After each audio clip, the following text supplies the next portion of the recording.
Hey everyone, welcome to the Arrow Panel. This is a live talk show about dancing games.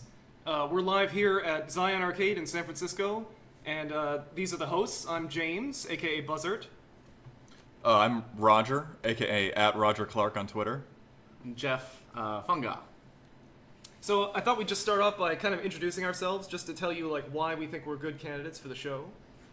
So just to start off, I'm James, aka Buzzard, as I said. Go by Buzzard on the forums. I've been playing DDR since I was about 14 or so. So it's like 13 years now. And I started on 4th Mix Plus at home. Nice. And then I think my first arcade mix was like Max 2.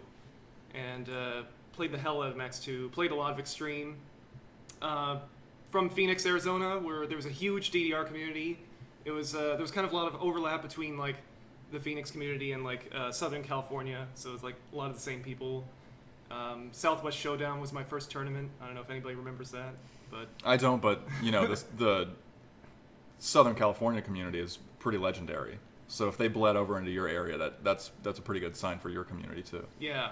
All right, so Roger, go ahead. Introduce yourself. Yeah, I'm Roger Clark, like I just said again, and I've been playing since 2002, and I'm from Kentucky, Ashland, Kentucky, and I started on a 3rd Mix Korean version 2 machine, which for some reason were all over the place in arcades in the middle of nowhere. It must have been the first one that was like pirated. Yeah, I think in 1999 they just made so many of those and shipped them to Korea, and then once they stopped making Korean versions of DDR, they just probably offloaded them to America. Did you know the difference between Korean cabs and Japanese cabs back then? No. I don't think any of us did. No, I mean, I was so bad at DDR when I first started that it didn't really matter anyway. Yeah, I've been playing for 15 years now, and I've had a pretty long history with it. I started taking it seriously about a year in, went to some tournaments in Ohio, and honestly, it was like, DDR was huge in my life because it got me to travel around for, like, out of my area, like to go play at tournaments in Ohio or Tennessee and places like that. And yeah, I think we can talk forever about all these subjects, but that's a pretty broad overview. Also, I lived in the Ohio area for a while and was part of the Ohio community, which was, I think the Ohio community is pretty legendary in the DDR scene. We had Kevin Bodie, Mega Man X, Totally. pretty legendary player. Absolutely. And a bunch of other great players too. So that's kind of who I learned from. And we have the KAC champion himself, Not champion. 3rd place. 3rd place. I'm Finalist. Jeff Funga. I've been playing DDR since 2003. I started Max 2 home version. And by that time, Extreme had come out. So I think my first arcade mix was Extreme. And this is back in New Jersey. I lived in northern New Jersey for 18 years of my life, and then I moved out here to California. So I grew up around 8 on the Break. That was like my home arcade for a while once I learned how to drive. Yeah, everybody knows about that place. Yeah, I mean, that's... it's on the ITG machine. For those who don't actually, because, I mean, like, that's actually a long time ago now, like, the heyday of DDR and ITG there, but 8 on the Break is just this, like, legendary arcade in the middle of New Jersey. Did the location test for In the Groove 1, had 2DX machine, pop-in machine, like every arcade machine was there, which was something you never saw. Like we didn't have that. You might have like a pop-in just like sitting somewhere in some random arcade, or a lot of DDRs existed, but In the Break somehow had everything all the time. And so how come you weren't in that picture? I didn't know about it then. That was like taken in like 2004. I didn't start going to arcades. I guess in like 2004 I did, but I was like 13, so my mom wouldn't take me the hour south down to. And I didn't even know about it. I posted on DDR Freak and like I had no idea what I was talking about. It's crazy how many people drove for like an hour to get to a DDR machine when they were so young. Like, how could we convince our families to, like, will you please drive me like 60 or 70 miles to this arcade so I can sit here and jump around for a few hours? That's why I waited till I got my own car to do that myself. I never would. My mom would have said no. I don't know about you guys, but it seemed like I lived near some like decent arcades, but then there was always one like really awesome arcade that was like a long drive away. How come none of us lived near that? I don't know. awesome I don't know why. It's tragic. Maybe the struggle is what produces the quality. It could be, You know yeah. what? Maybe it's the breaks, like staying away from it for a while and like the hype building up before like driving there. Yeah. It's possible. I don't know.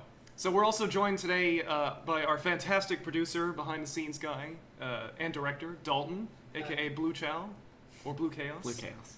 And then we're also joined by my brother Charles, aka Xanath, and he's our tech guy.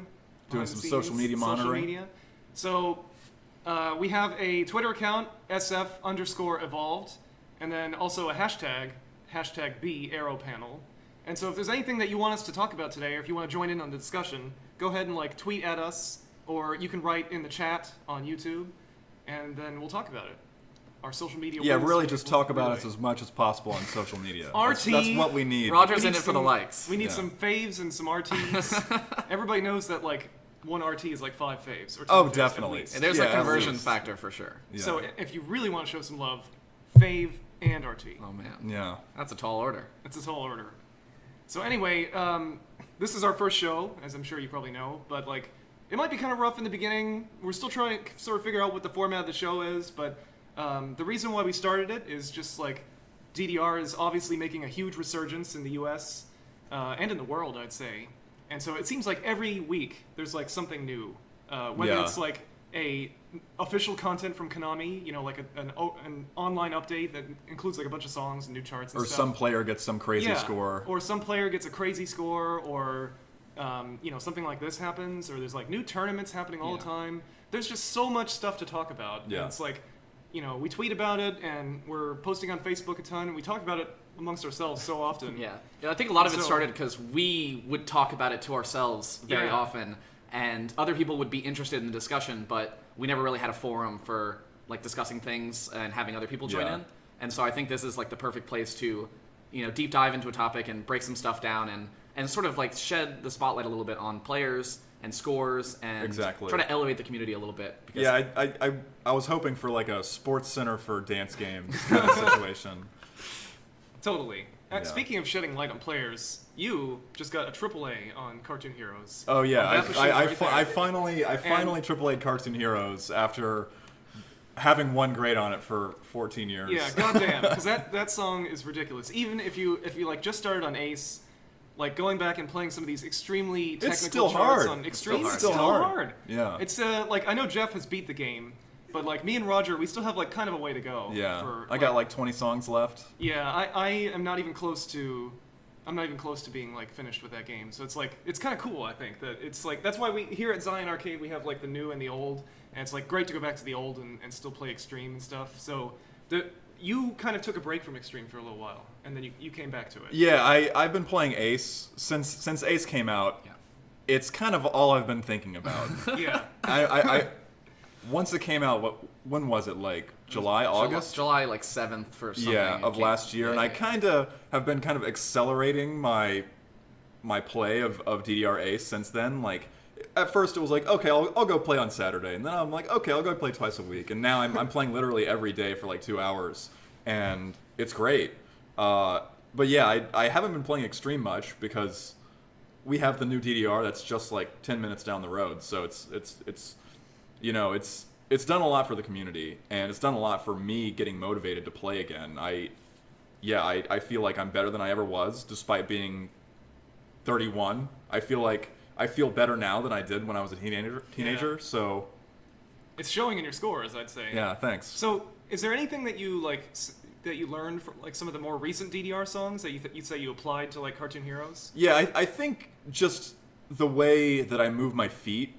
I think form is a big thing with DDR, and Jeff has amazing form. So I pay a lot of attention to This is something we'll probably talk about a lot. pay a lot on of the attention show. to the way Jeff plays and the way Chris plays, and just trying to copy them. And it just seems like playing 16s and 17s on Ace makes songs like Cartoon Heroes not seem that bad. And I just feel like my feet are just moving correctly now, whereas before it kind of all over the place. Yeah. Yeah. For those of you that never played it before, too, it's a song that was removed at some point after Extreme. After right? Extreme. Yeah. All the licenses were gone after Extreme. Yeah, it's one of those really fantastic licenses that was in Extreme and was removed after. It'd be great if they brought some of those back someday. I would love that so bad. That'd be amazing. So, is there anything else left in Extreme that you like really want to do? Yeah, AAA the rest of the everything, songs. obviously. Yeah. And I mean, I don't know when I'm going to get around to it, but because Ace is so good, it's Yeah. like I plan on going to play Ace after we stop doing the show. Like tonight, I'm just going to go to Dave & Buster's Yeah, and but play Ace. I know that you've been trying to get like Max Unlimited on. That's on true. Ace. So you're playing Max Unlimited on Ace with the Ace timing. Yeah. So is that like a goal that was like left on after Extreme that you're still trying to go for? Yeah, I think so. I think the 10-footers are like the Extreme 10-footers are like kind of magical songs for everyone, and Yeah. I think it's you got to get them all, or else you're not a good DDR player. Can I catch them all? I don't know about that. Okay, so I should back up. Like, it's a personal goal. Yeah, to I get think- them. Why don't you think that? Well, I think people put a lot of emphasis on the 10-footers from Extreme because they were so iconic back in the day. But I don't know. I find so many of the newer charts and newer songs to be a lot more engaging. Like Max 300 to me is like classic but boring. Whereas I think there's lots of new 15s, especially, and some of the 16s that are really, really compelling and engaging and test a lot of different stuff. Yeah. And like the gimmick of like doubling the BPM or like having a stop that like isn't exactly on beat, so you have to sort of like come up with different ways of tapping your feet so that you can get a marvelous on the next step. You can watch Kevin Bodie's videos. Yeah, I mean that's what we all used to do, right? Yeah. But like it sort of feels like a gimmick that's expired. I like stuff like Beachside Bunny, for example, that doesn't have any gimmicks at all, but it's just like It's pretty hard. you just gotta like do it. You gotta be able to stream. You gotta be able to do a bunch of stamina. There's a totally. bunch of jumps in it and 12 notes and For me, I think it's just kind of like looking back at something that I thought was really challenging, like just in the face. Right, And just yeah. kind of like besting it, like knowing that this was something that was just totally unattainable. Like I remember being, 16 and thinking, oh, there's no way I'll ever pass PSMO. And Yeah. like now, like that PSMO is a 16 on And Ace. it's like not even and it's not really close even to that the hardest hard. thing. Yeah, no, but it's- it still has some things that are really tricky about it, and I kind of wonder if like those tricky things is it just a memory? Yeah. Is it just the memory that I have that is like preventing me from doing my best on that song? I think a lot of people elevate the 10-footers from Extreme to like they put it on a Yeah. pedestal. Yeah, exactly. And it's Yeah. they think that they're harder than they actually are, in my opinion anyway. But Yeah, so Ace is still pretty big. Like there's still things happening with DDR Ace. There's new songs being released all the time and new charts. And there was just recently an event, Rinon's Adventure, and that with Rinon's Adventure we got a bunch of new charts. You want to say something about those? yeah, absolutely. So there have been extra exclusives in Ace. So basically charts that you can only play on the extra stage, and then after a while they dip down to final stage. But you couldn't unlock them, and none of them had challenge charts. And now with Renon's Adventure, we're getting what seems to be unlocks of challenge charts for the extra exclusive songs. So we got the first 3 so far: New Century, Rising Firehawk, and Astrogazer. They are an All great charts. Yeah. 18, 17, 18 respectively. Yeah, it's What's your awesome. favorite one so far? I love Astrogazer. Me Oh too. man, I think. Do you think it feels like an ITG song, kind of? it definitely does? It feels like a 2008 era ITG custom. I still think it's Yeah. like I think it's fantastic. I know a lot of people gave it a lot of flack for having like random 24ths. Nah, and it's I don't. great. I think It's it not- goes perfectly to the music, and even if it didn't, I'm having a blast. Yeah, and I think it's kind of one of the first times that Konami has kind of done that sort of thing, where they're like the. It's a little like Euphoria. They on did it a little ITG. bit in Nageki, which is, Yeah, that's true. like Nageki that was Challenge. when I think 24ths at like kind of a slower BPM. I think that song. Yeah. And it was good. I think everyone like Nageki isn't the greatest chart in the world, but I think it is very solid. Yeah. It's great so- that they're doing it very sparingly. They're kind Yeah, of yeah, they're picking totally. the right song, and they're not. It's not random. I don't think at all. Right. And that's why I like, contrast that with Rising Firehawk, which is around the same BPM, Yeah. but has a different sort of like gimmick or something that it's testing your skill at, which is step jumps. The tell Yeah. jumps. The tail jumps. I mean, so to preface, I just want to make sure like we're using a lot of terminology. Yeah, so the 16th note, jump. yeah, jump. exactly. That Yeah. was kind of pioneered in the song "Tell" and in the Groove One. Yeah. And Or we could say Max Unlimited jumps. I don't know. It's not I like don't know. It's not the Max same. Unlimited. It's It's not the same. Like, I mean, I still have some trouble with Tell jumps or Rising Yeah. Firehawk Yeah. jumps or whatever you I want to think call the them. thing that sets tell jumps apart from the Max Unlimited jumps is the sort of like going back and forth, like da da dun da da dun da da dun. Mm-hmm. And Max Unlimited didn't have that. It was more like kind of a gimmick at the end. It wasn't like actually a part of the Yeah, song. I don't know. Yeah. It's in another league for me, but Yeah. So Rising Firehawk was not something I expected to be fairly challenging, but it's an easy 17. It's definitely like an intro 17. Yeah. Do you think it's the easiest 17 now? I think so. The second time I played it, I got like 995. I still and think- I'm not even that great at hard songs, so I'm like, Yeah. Yeah. I don't Thinking know. about it. know. I still think that Possession is the easiest 17 by far. It's definitely one of the two. Because Rising Firehawk is exhausting in a way that Possession is not. I think so. Possession is exhausting. Yeah, with the jumps. I would say Possession's hella exhausting. The jumps, man. You I think it's the you freezes. you can't cheat on the jumps. You actually have to jump. If Yeah. with like Rising Firehawk, you can kind of just like do that. Yeah, that's true. I guess. I'm not sure. They're both easy, and Yeah, they're both easy for 17s, I should say. They're Yeah. good intros into the 17 folder. Yeah. If anyone's thinking about jumping in with something, if they're like just about to reach that level. So like, Yeah, exactly. So New Century, that's not really a song. I don't even really put that as like attainable for me, like at this current time. You Why mean is that? attainable in terms of passing, or I think I could probably pass it, but it just getting a good score on New Century is Because really of tough. the shock arrows. Yeah, the shock arrows. Yeah. And it's just like so? really. I learned something about the shock arrows. It did take me like looking at it on YouTube to figure it out, but it does have like if you use the center panel as a step, then all the shock arrows work themselves out.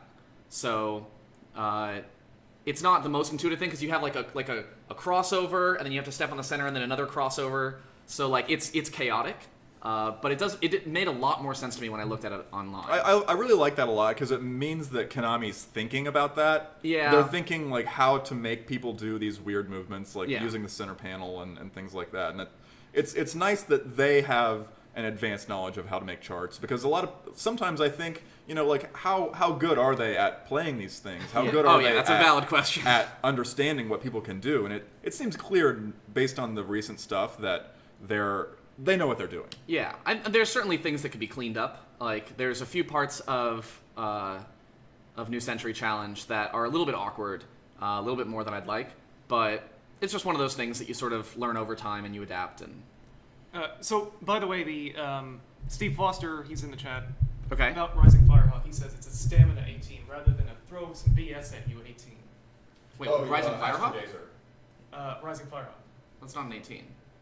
Maybe Astrogazer is probably what he meant. Yeah. Okay, sorry, what was his comment again? Because I was thinking about Rising Firehawk. Yeah, stamina 18 rather than a throw some BS at you 18. Yeah, I mean, it's definitely like it's again one of the charts that like a lot of 18s rely on some sort of gimmick, and you can say that Astrogazer has gimmicks by like the 3 stops that it has, no. but they're really I feel like the stops in the 18 are actually easier than the expert. no. Well, I'm just saying like there are only a few hard songs that have like no stops or no slowdowns or something, and like Astrogazer technically fits into the has stops category, but it's pretty. They're so tame. minuscule. It's so much like Revolution, the 17 has a stop, Yeah. but there's no arrows near it.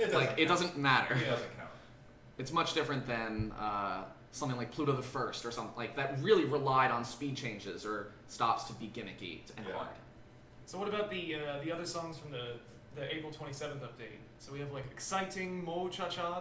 These songs are all in Japanese. Yeah. And Ron Ron E Rai Rai Rai. Yeah. So Exciting Mocha Shot. exciting. Man. I really don't like it. It's so hard. It's interesting, I think, because it feels like the first time Konami is writing a chart where there's stuff in there that's clearly like not even like in the music. It's just like people talking or whatever, and they're writing notes It's for really it. it's like It's 5 really or funny. 6 different charts, kind of all in one. Yeah. Yeah. And it's I- 2.5 minutes long. All those Yeah. songs are. It feels Yeah. like, but yeah, my biggest thing against Exciting Mo Cha Cha is the trend of like I don't know if it's technically denpa, if that's the genre, but the talking and no Yeah. music thing happening that happens in a lot of the Kokonatsu or Hinabita songs, Yeah. like infuriates me. Yeah. 'Cause it's just like, It's please, funny. please step to arrows that have zero. There's no music. It's just some high-pitched anime girl talking, and like It's a good way to work in those like the 24th notes and the weird colors. you gotta have love colors. Do you guys remember that chart, the meme that was coming around where it's like the chaotic neutral and like the Yeah, whole thing? which one? I've seen a lot of them. The meme. So somebody, yeah. So somebody made one for music games, and I thought it was interesting because they put DDR right in the middle for neutral. It's true neutral, yeah. Yeah, but then I think like Everybody likes it. No one hates it.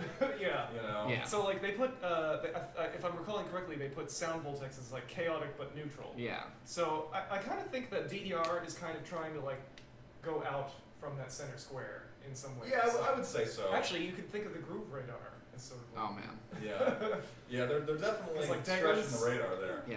Stretching the radar, yeah.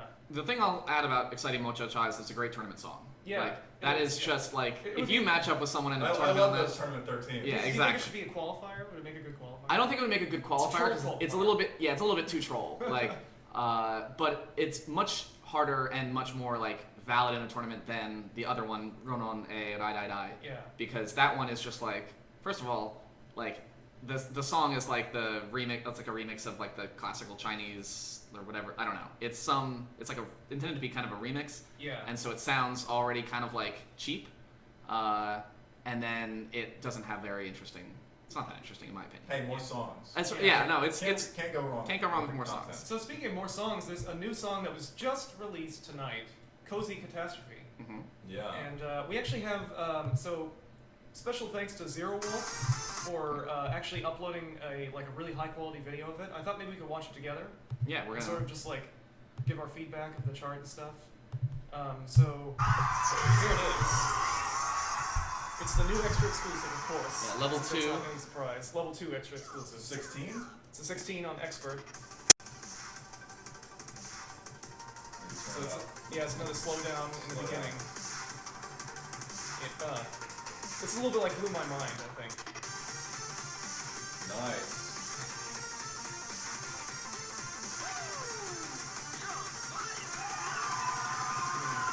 Now it's sort of reminding. Oh, okay. So now it's like 6, I think. Oh yeah, this does remind me of 6. You're actually right. This song does sound pretty sick, honestly. It's probably gonna speed up right here. Yeah, it's exactly like 6, but a little bit harder, I say. Okay. With jumps and stuff. Some nice light crossovers. Yeah, That was nice. I like that. That's like the end of that. Whoever's playing is already doing pretty good. Yeah, this is Zero Wolf. If you guys don't know Zero Wolf, he uploads a lot of DDR videos in high quality, and he's actually a really good player too from Japan. So subscribe to him. This one's really good. Yeah. This is like Oh, Reminds- Zuko Metsumete. That song, you know? yeah. Yeah. So there's that one run at the end. Oh yeah. You're right. The crossover, I love kind of it. crossover into a freeze kind of Crossover thing. to freeze. Yeah. I love it. And it's like this song already I've seen like 2 of those. Yep. Lots of crossovers. This is also like 6, I think. Oh, That's like Neutrino. it's like Katrina.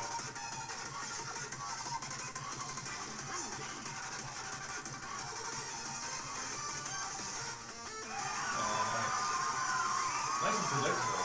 Yeah.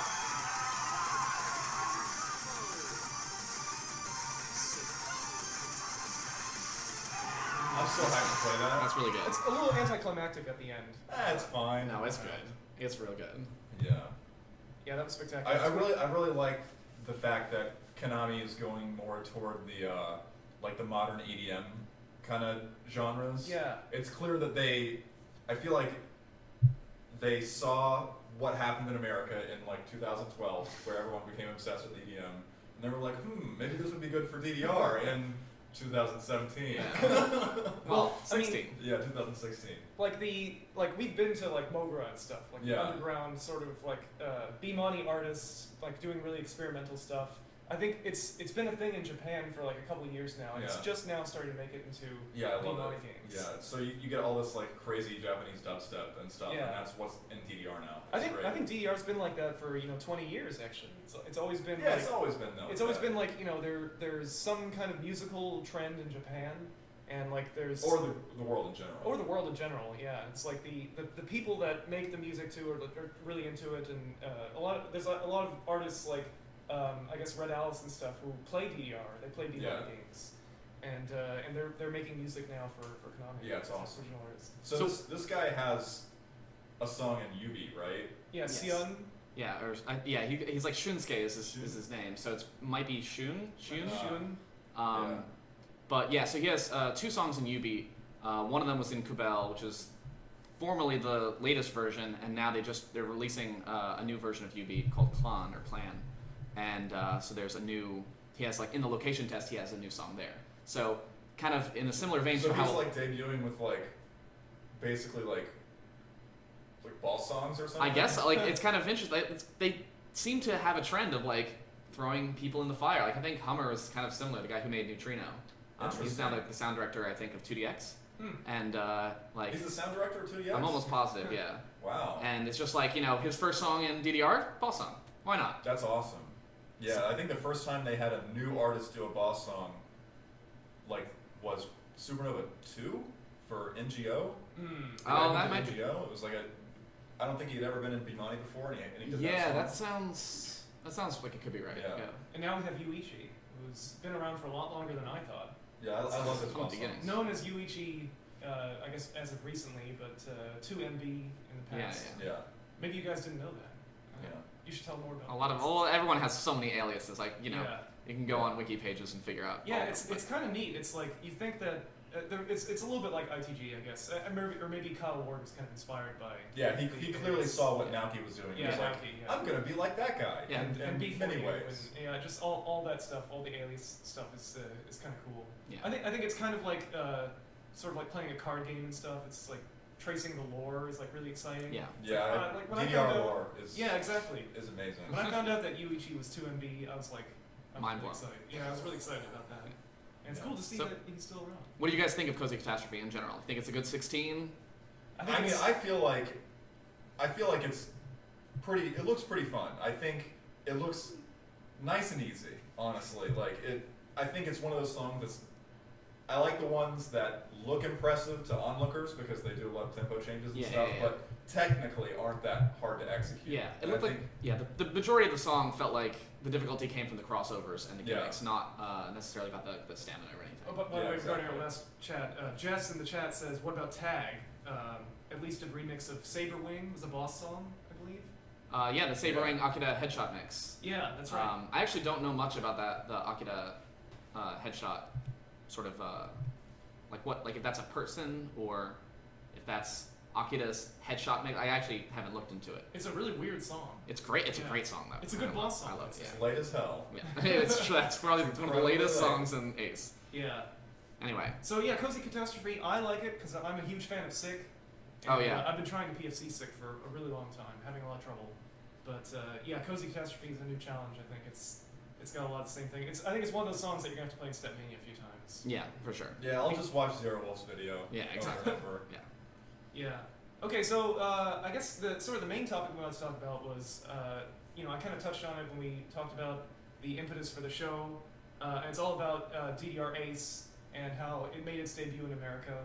And also, I wanted to remind you, do you remember when we were watching KAC? Yeah, at we watched Manifest? we watched the previous KAC, KAC 2016. I think. When they announced DDR And A. they announced DDR Ace, and we were just like, oh, that looks cool. But But then Oh, I don't well. know if you remember, I said, I bet the A stands for America. uh, And boy, I was right. yeah, it's I true. should have made a bet. I mean, yeah, it was. It's nice to think about that now, just seeing them talk about that, and kind of thinking to myself, oh, it'd be really nice if we got that someday, and then it actually happens. Yeah, I kind of felt like it was coming because, like, with round ones opening up stateside and stuff, it seems like Konami, or at least the big arcade guys in Japan, had an Yeah. interest in expanding in America. So it's like, and it's a total resurgence. So what do you think about it so far? I mean, it's to call it a resurgence is almost like an understatement. Like, Yeah. it's crazy how, first of all, that it's fairly widespread. I don't want to say because there are a lot of people in the Midwest and Yeah, Ohio desperately needs. a I know. machine. It's Yeah. like some people definitely got shafted by just Dave and Buster's deciding which locations over which got machines, and But so you, I mean, I gotta give them props for buying the machines out. right, exactly. So because it's one thing to have a couple machines in a couple areas. It could Yeah. have gone a lot more poorly where you just had a few hubs having machines. It actually is nice. It's across the country. Some people could use a few more machines, but overall, I mean, maybe I'm in California, so I'm a little bit biased, but Yeah. it feels like it's fairly accessible to get to a machine. I'm at least thankful for that. I wish there were more. I wish every state had 4 machines. And we were just talking earlier about how when we were kids, a lot of times you had to drive to a couple hours away to play DDR. And, you know, it's like Dave & Buster's are pretty common, at least around here. Yeah. And at least some of the metropolitan areas. So, yeah, it's been huge. Yeah. So I thought I might delve into a little bit about how it got here, because I think that's I was able to talk to Konami during the Konami Arcade Championship, and they sort of gave a little bit of insight and clarified some of the rumors that have been circulating around about how Ace actually got to America.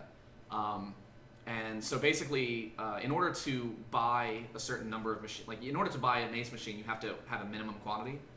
In this case, it's 50. So in order to like start the production line, Konami is like, yeah, you have to buy 50 machines from us, which is 50 machines. 50 machines, which is great. Please, I would love if anyone who's watching who's a multi-millionaire, just buy 50 machines. $20,000 a pop. That's a risk. That's like a pretty risky order. Yeah. So what would typically happen is you'd have a distributor, someone like Betson. There's a bunch of other distributors that exist around the world, but they would come in, they'd buy 50 machines, and they'd buy a bunch of spare parts and whatever, and actually have Konami go through the process of like making the machines, and then they would store them in a warehouse, and then when a company, a local arcade wanted to buy one, they just buy from the distributor. But in DDR Ace's case, no distributor wanted to pick it up. I guess they thought it was too risky, or like the DDR had died in America, and there was no. And also, Konami doesn't really have an office here like the way that they did back then. So maybe they just didn't even have the capacity to reach out to every single U.S. distributor. I think they really only checked with Betson, and Betson was like, nah. Yeah. So there might have been others that would have been interested, but they weren't contacted. Right. So from what I understand, Round 1 and Dave & Buster's were both interested, but couldn't get through distributors. So they both talked to Konami, and Konami said, well, here's the minimum order. We're not like making an exception for you guys. And neither of them wanted all 50, so they sort of joined forces to buy the 50 together. It's nice to see megacorps. Yeah, exactly, right? Each other. Yeah. So I think the end result was that Round 1 got 15 machines, and Dave & Buster's got 35. And so that's why they're in select locations. They had a few in storage for new arcades that were opening up. Yeah. And Round 1 had new arcades that were opening up as well, but instead put those machines on location. So, for example, in San Jose, we had 2 machines. That was awesome. It was a really nice time. Amazing. And they were both constantly in use. Yeah, there's so many players in the Bay Area. It's like you just go and you have 4 people playing constantly from open to close every day. Yeah, exactly. With DDR Ace being as rare as it is in America, I knew it wasn't going to last. Yeah. They were going to ship. I mean, it's probably best for the community. Though. It got shipped to a new, to Colorado, which I don't think has. Denver. I don't think there's a Dave & Buster's there. Yeah. Right. Maybe there is. So I suspect that the launch in America was a success, because we're starting to hear stories now of other distributors around the world placing orders for these 50 machines from Konami. Really? There's a distributor in Europe, Spain specifically, I forgot what the name is, something coin. Electrocoin. Just recently placed an order. They said they're going to have units available in September. Wow. So that means we're going to see probably, I'm going to say this right right now. Yeah, I'm going to say this right now. I'm guessing a Europe launch, a massive Europe launch by the end of the year. I hope so. That would be really, really sick. Because a bunch of people from Europe have been expressing a lot of interest. Absolutely. And Europe had some good players. Yeah. Yep. So it's just going to be great to see it actually worldwide. Because I know it kind of sucked for Europe, where they hear that North America gets a release, and so it kind of implies worldwide, and then nothing for them, right? Yep. So really, really awesome that there's a potential, at least hopefully by the end of the year, that Ace makes its way to and it's kind of weird, local arcades probably. Yeah, I hope so. Rather than the megacorps of Round 1, Dave & Buster's. I think Europe has probably mostly small arcades, mom and pop arcades, and not necessarily megacorps quite yet. So. Yeah, I can't really imagine a bunch of Dave & Buster's in Paris. Yeah. Or small town Italy. But yeah, isn't it gonna be great? We're gonna start seeing European players coming back and playing again. I hope so. There's more competition on the scoreboard from Europe. And maybe even a Europe region for KAC. Yeah, I can totally see that happening. That'd be really awesome. And I think I think it was probably a risk to launch it in America at first. So the big megacorps, it was good to take on. Well, they did the location test in LA. Yeah. They tested DDR 2015 at Puente Hills Mall, and I went. You went, yeah, right? I went too. Yeah. And it was good.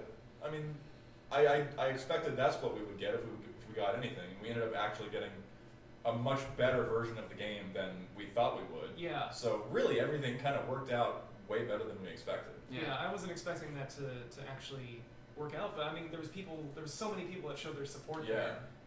If you guys didn't show up to that event, there were people that flew across the country. Yeah, Steve Renattalis flew in from Cleveland. Yeah, yes. We all drove down to LA from San Francisco. Yeah, there was a massive show of support for this location test. Yeah. It was a magical moment. I'll never forget it. I liked it. I didn't end up getting to go, but I'm glad that it had the support that it did, because it certainly resulted in something. Yeah. Channel Tanoshi on the chat says, you think we'll see Pacelli access in the next few years for America? I don't think so. I don't think so. I think the systems are just too different. I think like the They don't wanna arcade be- system in Japan is different. They don't want to be involved in like foreign currency management. I think Yeah. that's like the line they're drawing. It 'Cause- seems a little. It's just like a layer of abstraction that you don't really like. You want people to just come up and be able to play. Like in Japan, I feel like since DDR has been such a mainstay for so long, and the Pacelli thing has already been established, it makes sense over there. But here, if they tried to do that, people would be like, "What? I have to like use this alternate Well, currency?" no, to pay you for don't. You things?" don't have to. That's the like. I mean, I Well, love going to Japan and first- paying with Pacelli. Yeah, first of all, I think the story, we should talk about the story of Pacelli. So I Sure. think the story of Pacelli is a uniquely Japanese story. Yeah. Because Pacelli was invented essentially because of the tax. Tax hikes. Japan started hiking up taxes on arcades in Japan, and Japan has always been kind of like 100 yen for a game of some arcade game. It's Yeah. kind of like a standard. Every arcade had 100 yen coin So slots. cheap. Yeah. You never. Which is pretty You cheap. don't use tokens in Japan. That's like Yeah. kind of a crazy thing No tokens. for Americans to think about. It's But so like honest. every even arcade. at round one. Yeah. Like the round ones in America are all card based, but in Japan the round ones they all take yen. Yep. So this was a uniquely Japanese problem. They had to raise it. They didn't want to raise it to 200 yen because that's quite a lot. But Yeah. it's twice as much the price. So they kind of want to raise it to like 137 yen. No, they did 100. Now every game is usually 120. That's Yeah. like the MSRP or whatever of a game of DDR. Yeah. So and it's like people don't usually have change, and the games can't make change, of course. So. Right. That's why Pacelli was invented, Yeah. and so like Pacelli is they want everyone to use Pacelli, and so that's why there's like other alternatives out there too. Like Pacelli being Konami's like in-game currency. It's kind of Yeah. like Xbox Live points. Or Yeah. So something if like you guys that. aren't familiar, they have in Japan they actually have machines where you put yen bills inside, Yeah. and then you tap your e-amusement card, and then it charges up your e-amusement card Yeah. with Pacelli. Yeah, and then when you log in, you can say to use Use Pacelli Pacelli. instead of using a coin. And 2D games like 2DX and DDR, I guess DDR has premium playing. Yeah. And 2DX has there's like premium free, which lets you play for a specific amount of time, no matter what, even if you fail a song. So it's got they added a lot of like advantages, and they kind of made it a little bit more like floating in terms of how much you can pay. Like you can pay a lot and play for a long time, or you can just pay a little bit and kind of play a quick game. Yeah. So it's a neat idea, and I think I would like to see it in America, but yeah, definitely I don't see that leaving Japan. I think if I'm hoping for anything, I hope they make their website easier to use for people if outside of anything. Japan. For I mean, sure. I feel like all of us have gone through the chore of logging on to the Konami e-amusement website, Yeah. like buying BitCash from a gaming reseller website, and then using that to pay for Pacelli on this Japanese website that you can't read, Yeah. just to get the options on DDR. Yeah. And Yeah. I mean, I know probably 50 people who have done this, and It's a They all chore need every help, time. yeah, pretty yeah. much. it would be yeah. nice if you could just log in and just set the option. At least or translate even- to English. Yeah. Take credit cards, American credit cards. Yeah, something like that. I suspect that they are rolling this out very slowly. Like America actually does have its own e-amusement server. We're not bound by the same maintenance times that Japan is. Yeah. So it would be cool to see more of that coming. Yeah, I out. hope so. More America-centric stuff, or just particular to the zone. Translate the site. That's all we're asking. Yeah. So kind of back on the topic of Europe, are there any competitive European players that you would like to see at KAC? I don't actually know very many of them.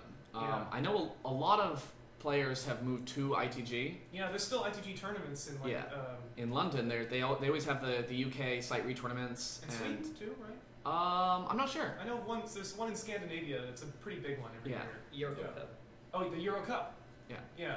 So I don't think I'm qualified enough to speak to the. Yeah, me like, neither. I'm like I don't know too many ITG players, or like I don't keep up with the scene even in America. So I wouldn't. Anyone in the chat have any ideas for European players? Yeah, Maybe well- we do know them. Yeah. Yeah. So anyway, in case you're just joining us, I just wanted to let you know we are talking about questions and prompts. This is the Arrow Panel. It's a show about dance games. So tweet at us at SF_evolved or use the hashtag the Arrow Panel. Let us know what you want to talk about, and we can talk about it on the show. Get involved with the discussion. Yep. So kind of back on the topic of like Ace in America. So like, what do you think?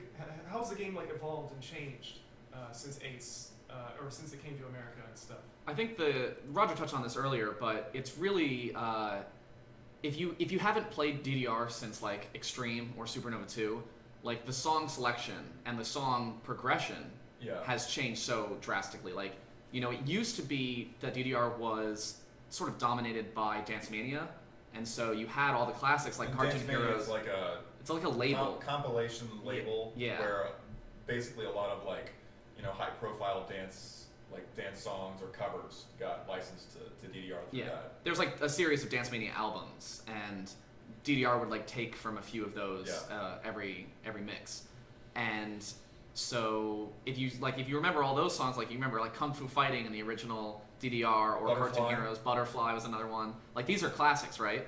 And you look in Ace or something, like if that's the next game you play, because it's now at Dave & Buster's or Round 1, you won't see those songs. And it's like, where did they go? I interact with a lot of people who come up to play DDR at Dave & Buster's or Round 1, and they're always asking about it. And they say like, oh, is Butterfly on here? Yeah, I got that question earlier. Is Cartoon Heroes on here? Yeah. You're like, well, you know, no, but there are some great songs. Yeah. It is great to see people getting that nostalgic effect though, when they come up to DDR. Yeah. At the same time, too, we're also seeing like a lot of new players who have never played those songs. Yeah, exactly. And do you think there's like one song in particular that the new players gravitate towards? Like, what's the Bad new Apple? Struggle. Bad No, Apple. Struggle is the number one. Struggle's amazing. Struggle's an amazing song, and I felt that way like listening to it. What's the Daiken Kai 2017? That's what everybody wants to know. I don't know. I like because Bad Apple. Struggle is actually good.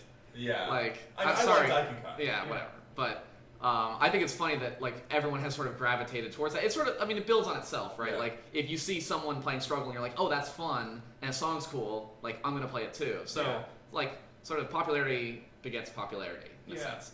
But so like the music has just sort of evolved in such a like strange way. Like it's much more EDM focused now, especially with Ace. And there's a lot of J-core. Yeah, or just like I mean, they have a lot of the anime, like the Toho songs, like some of the stuff to cater to more of the advancements that have happened, like the changes that have happened in Japan specifically. Like people are getting more into that style of music. So, and we're just getting a bunch of the songs that Japan already has. So we get Toho songs, and By the way, Justin Berkowitz in the chat says "Break Free" is the new Daiken Kai. I actually love the chart for Break Free. It's great. If we wanted to be candid, right here. Break Free, it's great. The video's amazing, and too hard to sync, I think. I actually kind of like that. Like, really? So Break Free is broken, right? It's late. It's like late. really It's late. late as hell. And I feel like because I like the song so much, I probably would have played it so much when it first came out and just MFC'd it and then not care. Yeah. But because it's broken, you have to play it a lot. So, fun fact, I think Break Free is like my number 5 or so song play. Like, by number of plays on Ace, it's on like my top 15. Because it took me like 56 tries to MFC it. I'm not joking. Like, it's so hard. I'm not sure if I even PFC'd it yet. I had one on it for so long, and I just could not. I love the fact that there's a Beatmania controller in the video. Oh yeah, that's so good. Zed's like that's teaching. cool. That was a nice little Easter egg. I really hope Zed's into Beatmania. Speaking of hard to sync, Hillbilly Shoes. Oh, God, it's so fun. If you guys keep avoiding that song because it's just like really out of place in DDR, you gotta play it. It's incredible. It's really I'll defer to you guys on it's this. a pretty hard. It's a pretty hard 13. Yeah. It's like off sync. I'll give it that. And there's just a lot of notes. It's kind of complicated rhythms. Yeah. I think it's pretty good. It's great. Yeah, I think I'd actually like to see more stuff like that. I'd like to see more like not techno. It was very interesting the way that they handled the Ace release specifically in America, because they had a sort of like event, like here's 8 songs for like the entire world. Like it wasn't just us that got it. Yeah. You know, Japan got it too. Yeah. And I was visiting Japan when that stuff happened, like right around the time that it was being released in America. I just so happened to have booked a trip to Japan to play DDR and hang out with people. And so it was funny, like playing Break Free in an arcade in Hiroshima. Like, Yeah. I'm like, what's happening right now? Like, DDR's still around, and I'm playing like an Ariana Grande song from 2012 or 2013 on the most recent version of DDR that just got released in America. It's like the craziest thing. Yeah. By the way, about Zed, Steve Foster says, didn't Zed tweet about Beatmania once? Casually mentioned it, posted a picture about it? I hope so. He might have. Yeah. I know it sounds pretty likely. I remember you retweeting Ariana Grande, or is it Grande or Grande? Grande, okay, whatever. And she was like, I really want to play Dance Dance Revolution right now. And it was like 4 years ago, but it was like so relevant. That's amazing. Actually, this would be a fun thing to talk about. It's like, I think the artists that are in DDR, they actually like wanted to be in DDR. They saw it because Maybe. we know like Jack is it at least. He like wanted to be in DDR. Yeah, definitely. So Zed maybe also is a fan of the genre and stuff, and maybe wanted to be a part of it. I don't know. I can see it. Yeah, totally. It definitely happened with like a lot of the most recent like Konami original people. Like you were just talking about the sound director for 2DX, and it's like that guy probably became an artist because he heard all this stuff and loved it. And the same thing with Tag. Like Tag loves DDR. Yeah, I mean right? he was a step artist Yeah. back in like Supernova. Like, I so remember he just worked his way up. when Extreme came out. Like the dev blog for Extreme, like before Extreme came out, isn't that crazy to think about? Yeah. Tag was writing the blog. Yeah. And every blog entry he would open with greetings. It is Tag. And Like translated, or is that in English? It was greetings. It is Tag. Or I think so. really? Yeah. Wow. And That's insane. it's just crazy to see that, and then fast forward 10 years later, and there's a bunch of Tag songs in DDR. And you're like, I can see exactly how this happened. Yeah, because totally. I'm kind of like that too. Like I wish that I could do the same thing. Yeah. So speaking of evolution, we got a tweet from Max. In terms of discussion, what do you think about the official step charts? How do you think the official step charts have evolved? So we talked about how the music evolved. What about the step charts themselves? Yeah, totally. It's a great question. So, in a similar way to being surprised about the song choices, I think everyone's probably really surprised at the charts themselves. Yeah. Like, so it used to be, and it sometimes is the case now, but like the hardest songs were gimmicky, right? The hardest songs were 15s and 16s on the new scale, and On the old scale, they were 10s. Yeah, 10 footers or something. So Bag was a 10 footer because it was slow, and Max 300 and Max Unlimited and Legend of Max were less like double the BPM, and now it's hard, and like add some streams every now and then. Yeah. And those are like in what a lot of like expert players would now consider the sort of like middle range. Like the 15 to 16 is sort of like, oh, like those are the songs that I play to have fun. yeah, exactly. So you have this whole spectrum up top. It's like, wait, you're telling me that PSMO, which is the hardest song in Extreme, is an easy 16 or a mid 16? Yeah. Like what else is there? And you have stuff like I look at charts like Revolution, which is 202 BPM, and just like full of 16th note runs. Full of 16th note runs. It's so crazy. And like jump stops. Yeah. Lots of jumps. Or let's like Nageki or Astrogazer, like newer 18s that are they're not. It's not like they had to double Nageki's BPM to 320 to make it hard or something. Yeah, like they're just like hard. It's just hard. Like there's no gimmicks about it. I think like right now the 19s are still in that like they still have like 10-footer syndrome of like needing to be very gimmicky. I like it though. You got to keep that around. I don't doubt that. It would be interesting if they kind of did the science on it and sort of thought about like what the essence of making a really hard chart is. I think they probably do that. It's like maybe there's a lot of 10s that we thought were gimmicky, and it's like maybe the 19s in the future like won't be gimmicky. Yeah, I think they probably have this sort of progression of the hardest stuff has those gimmicks. Yeah. And then over time those gimmicks just get integrated down. Exactly. Downstream. Or they just come up with something that is the same sort of difficulty but without the gimmicks. Yeah. And then that means that there's a new set of songs that are very gimmicky that are above that. So the idea of a non-gimmicky 19 seems crazy. Exactly. That's kind of what I'm getting at. Like there's the hardest song will always be gimmicky. Yeah. Like it can't be a non-gimmicky song. At some point we probably thought crossovers were gimmicky too. Maybe. Yeah. I mean, crossovers in fast songs definitely. Like I feel like when PSMO and Paranoia Respect, like everyone was just like, wow, they're like it's fast and you have to turn. Yeah. That's crazy. So Chanel Tanoshi asks again, what do you think would qualify a song as the first 20? So what do you see in a Oh, chart God. that would make it a 20? There's so much we could say about that. I think. Yeah, it's hard to tell again because of the whole like I think it's going to be really gimmicky. In my head, I think I see the scale as being just like this logarithmic scale of like it just getting massively difficult, Yeah, and then like the increments from there are not really even being noticeable. yeah. So like I don't know. I feel like we don't even know. I think if anyone's familiar with 9 challenge, it's also IX. It's Yeah. pronounced 9, I guess, but that is like I feel like a little bit more than that like could have been like it's the same sort of style of like just lots of like it speeds up and it slows down, streams everywhere, Yeah. and like twists and turns and jump steps and like 24th drills or something. Like all of those have to sort of come together on an even faster song, like on the speed of something like Egoism, to make the first 20, which is absurd, I but can't even like picture that. It's gonna happen. Yeah. They're gonna do it. yeah. That's the other thing I love about Ace and like the DDR resurgence too is I just think that the players are just they're just on a totally different Yeah. level. Everybody's than they getting used to so be. much better. Everybody's It's so much exponential. better. Yeah. Which is, I think it's interesting that the game itself can push people in that way. Yeah. I think people are kind of pushing each other too. Like, Yeah. There's.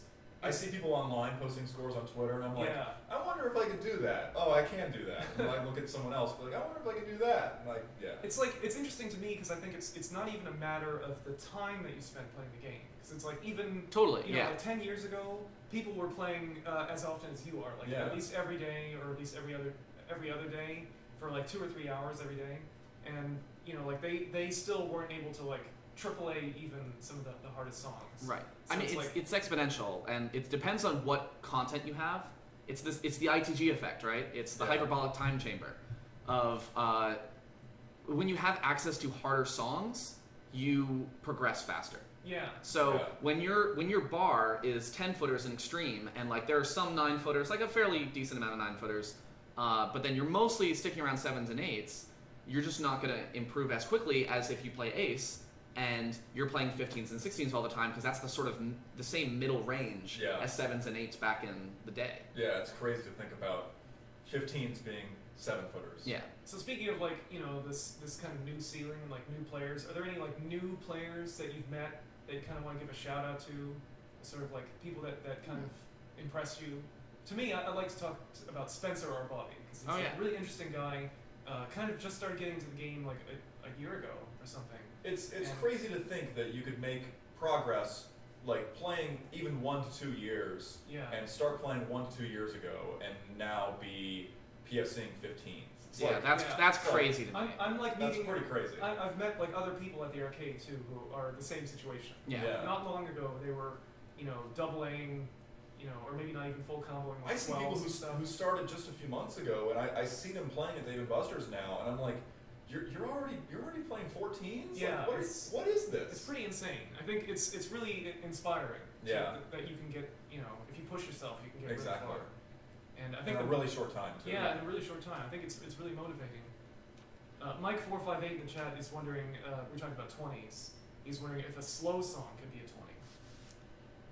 I don't think so. Like bag? Could we have another bag? No. I mean, I think it could only work if it was a slow song that had crazy runs. And But even if it's like that, then it's not really a slow song. Yeah, right? I think the slow song is hard. Gimmick is bag and only bag. Like Yeah. they retired it. It's pretty clear that they make songs that are double the BPM, bass pounding, like super high energy. Like I know you talk about how boss songs are a genre. Yeah, like they music. definitely are. Like- They're the best genre like- of music. There is nothing quite like Egoism 440. Oh yeah. Like it is. It's It the is. pinnacle It's of human achievement. I think we'll see stuff like speedcore, basically. Like Egoism is That's basically what speedcore. that's what Yeah. it is. Yeah. So like the speedcore is kind of already taking over 2DX. I think 2DX kind of hit the ceiling. 2DX has been around a lot longer than DDR has. I think. It's, Not or 2DX, Beatmania but has been. Beatmania. Beatmania a little bit So longer. Beatmania has kind of like I think if you want to look to the future of DDR, you can kind of think about 2DX and Yeah. see what they did. Yeah. And it's like they started incorporating a lot of speedcore and really interesting patterns and stuff, and not really. There's a like, lot of features from 2DX that I wish they would put in DDR. Me too. And we Yeah. could We're gonna talk about. I think we next should time. talk about that That in would a be totally another- separate. Yeah. But So- that's I could. Getting talk a close lot. to wrapping up here, I think. What do you think about maybe Ace 2, DDR Ace 2? Yeah, I was thinking about that. Just the way that mixes work typically, like usually a year and a half is when new mixes get released. So we're coming up on that. Like Ace was released in March of 2016. So we're a year and 2 months in. Yeah. Like, is a new one on the horizon? It almost feels like something with Ace isn't quite finished yet. Like usually they have some sort of giant event for. Maybe that's what Renon's adventure is. It's possible. Like we were gonna speculate a little bit about that. Is the first 19 coming at the end of Renon's adventure? Is Cosy Catastrophe the first 19 of the first 20? Yeah, that's possible. Maybe. You never know. Yeah. So. So just put a pause on it. Sure. So as we're getting towards the end of the show, we kind of want to try to do like a question and answer series. So we'll try to like rapidly get some questions in and maybe provide our answers to it. So start thinking about those questions now. Send them in. You can tweet at SF_evolved or use the hashtag #TheArrowPanel or write it in the chat. We'll see it.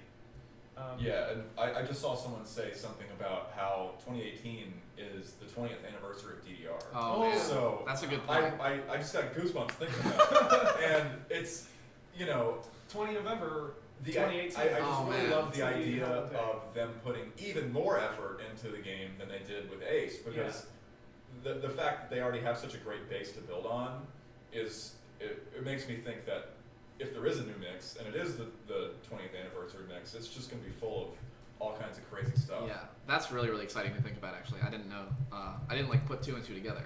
But, Yeah. man. 20 years. 20 The years. 20 years, the first 20. They've got to be planning this for this entire I time, didn't even right? think about that. Yeah, that'd be funny. Oh, man. I think Ace should give us 119. Over the Period, I think, was a fantastic addition to the lineup of boss songs. Yeah, it's great. The 15. If you guys don't play stuff on difficult, sometimes the difficult charts are really, really fun. Over the Period, difficult is one of my favorite charts. The Expert is amazing, and the challenge is it's kind of bullshit, but it's still kind of doable bullshit. Yeah. And I want to be really good at Over the Period challenge. I'm not there yet, but I'll get there. Yeah, and that middle part where it speeds up during the dubstep snare part. Oh yeah. It's That's the most pop part, the most pop section in all of DDR, I think. So good. It feels so good. We have a whole episode about that, I think. Yeah. So back to Q&A. We got a tweet out there.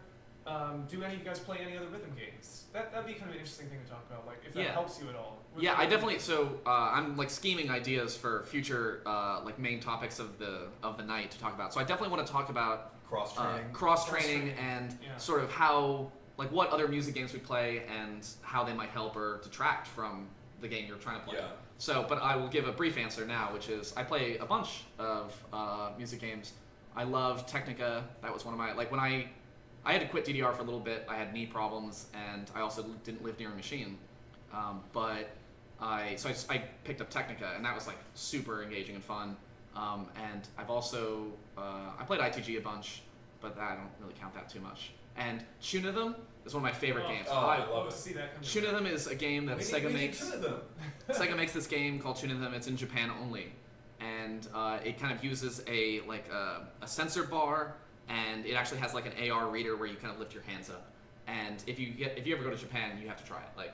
It's super It's fucking. the best new rhythm game in a long time. It's absolutely. And if I could play Tunithm, I don't know. I want to say that I would always keep playing DDR, but Tunithm would definitely take me out for a month or two, and of just grinding everything possible. I think we should reserve the rest of this question for a whole nother. Sure. episode. Yeah. I would just give one or two games that you play. Yeah, cross training is a totally thing. Yeah, I play mostly dance games, so DDR, ITG, Pump It Up. I'm okay at Pump It Up. I'm okay at ITG. I'm pretty good at DDR, and I feel I never really branched out into the other ones.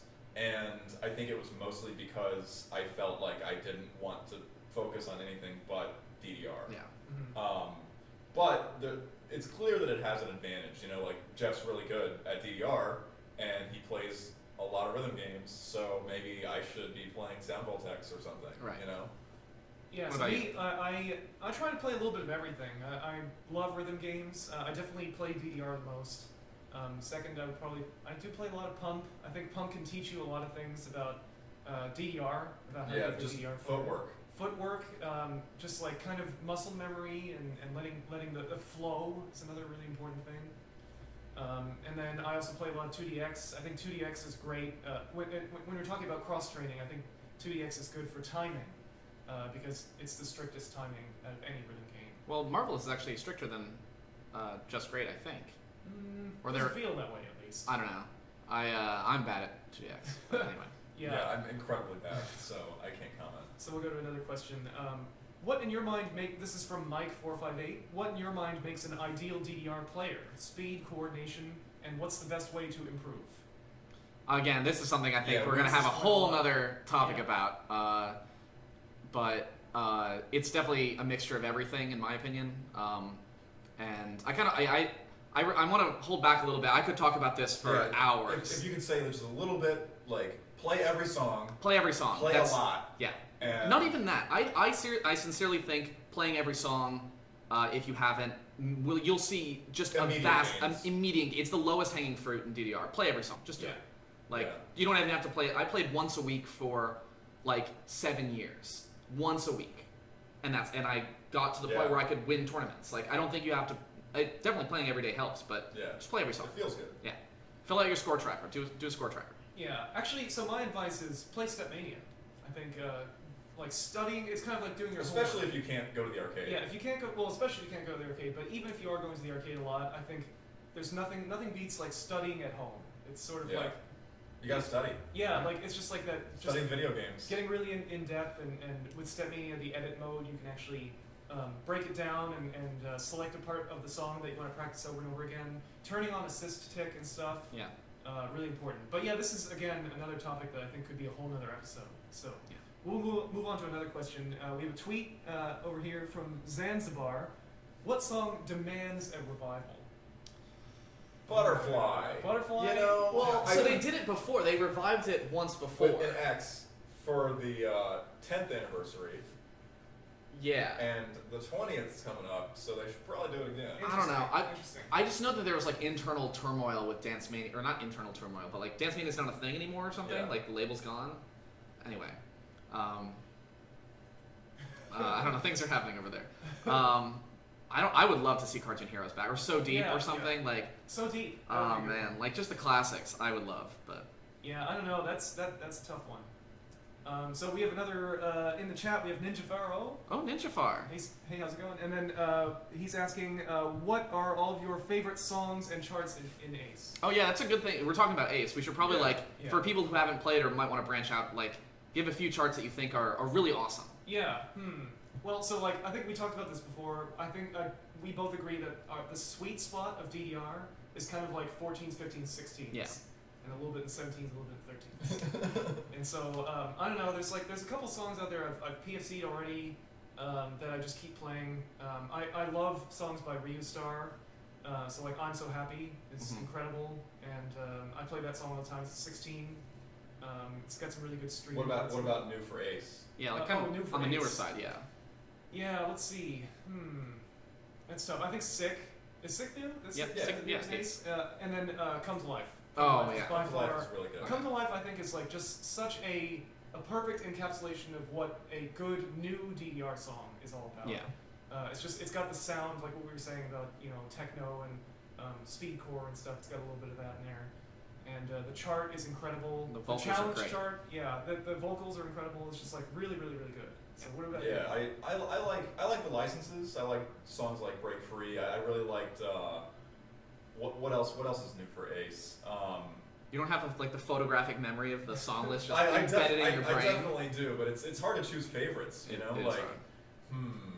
I think I like a lot of the extra exclusives. I think Yeah. one of my favorite songs is Start a New Day. Oh yeah. Start a New yeah. Day is like this like future bassy kind of song by Sota Fujimori, Yep. and it's a 15.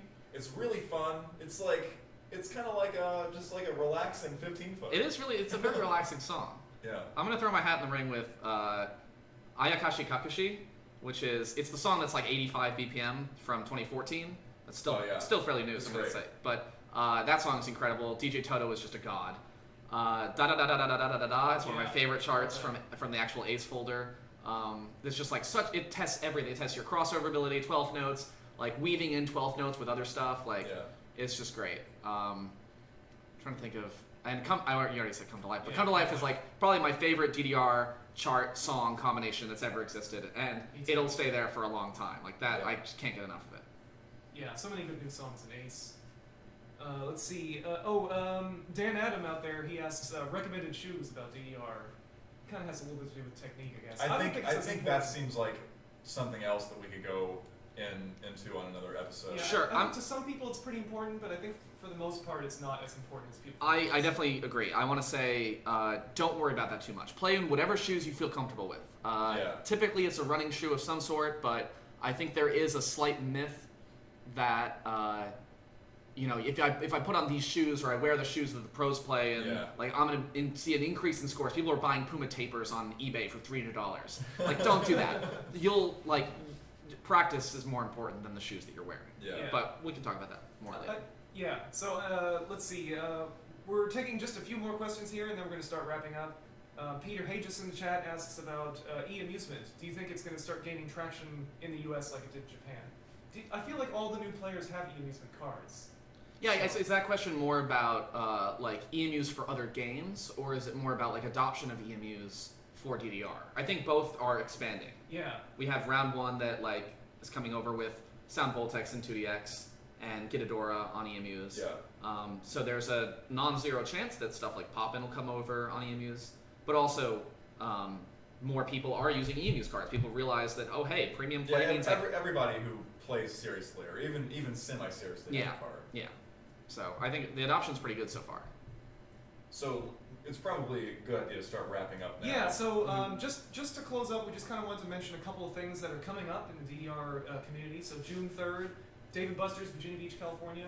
No, not Virginia Beach, Virginia. Sorry, Virginia Beach, Virginia. There's a tournament that's happening. Yeah. So Andy Cook, one of the Andy 457, very good DDR player. He's hosting a tournament at Dave & Buster's. So that's So happening. go to the tournament. If Yeah, you're, if seriously you're, go. Yeah. If you're on the East Coast, yeah, you should do it. That should be a lot of fun. And then, of course, Champions of the Coast 2017. I think I'm probably going to go. That's August 25th. Yeah, it sounds enticing. Yeah. Is I that think I might Yeah. show up. My home arcade. Yeah, are you going? Probably not. But I encourage anyone to go. I don't know if they're going to have what mixes they're going to have. I would probably go if it was an Ace tournament, but it's not going to be an Ace tournament. Yeah. Yeah. So, Also, we encourage I'd like you to guys. go just to engage. yeah, totally. We encourage you all out there, all you DDR fans, to try running your own tournament if there are no tournaments. Yeah, if you live near an Ace machine, even if you don't live near an Ace machine, run tournaments. Yeah, really, Run all it tournaments. takes. We had like David Waz, he runs the tournaments down here in San Jose. Incredibly hardworking guy. I want to give a shout out to him. Yeah. But he's good at talking to people, and really all it takes is just kind of like having a conversation with the manager. Yeah. Talk to the manager, say, I'd like to run a DDR tournament where you're going to get some money Yeah. if you let us use the machine all day, Yeah. and you'll get customers. Yeah, and So, it may not go really well the first time, but it's still going to be fun. So you just go to challenge.com, run a bracket. Yeah, you you're just get a good to bunch of go. your friends together. I think it's going to be nice. Maybe I'll type up a little tutorial on how to do this. Because That's a good idea. I wrote a program to help do card draw simulations for tournaments. So maybe that'd be a good idea to help get some more Yeah. tournaments out there. Yeah. And that should probably be our next episode about tournaments. Yeah, I think Yeah, we will. I think we'll talk about that next time. So 2 weeks from today? 2 weeks from today. 2 weeks from today, we will be back here, 7 p.m. Pacific time. We really hope you enjoyed the show. So thanks for tuning in, and thank you for Thank playing. you for playing.